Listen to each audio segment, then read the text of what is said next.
พอได้ ยายจี้หายเหรอ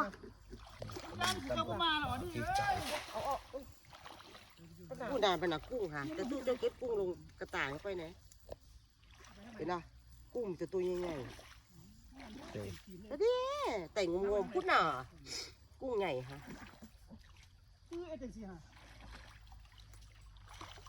โอ้น้ำนี่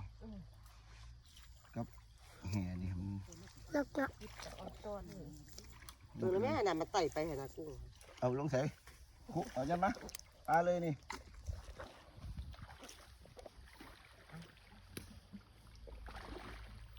เปียกดากใช่ปะ อู้น้ำนี่น้ำนี่ก็ธรรมดา เฮ้ยอดีมึงมาปะเนี่ยกระดับกระหน่ำมันจะรับยังวะ บุได้เลย ใส่สุดนอนกูมาเลยดิ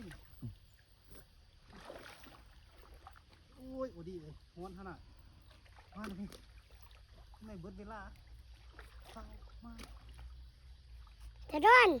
ชาตาดอนเป็นจังได ถ้าเตือนเป็นจังได โอ้ยลงบุ้งนี้ก้นยังไป มีตะโคนเหรอ จะโคน โอ้ยปลาเข็งปลาเข็งปลาเข็ง ตะเข็งนั่น ปลาดุกเด้ออย่าว่าปลาเขียงเด้อปักมืออีก นี่ คือว่าเอา เอ้า ข้องไป เฮาเอาไอ้ตู้มีแต่เฮาที่ใดฮะ แม่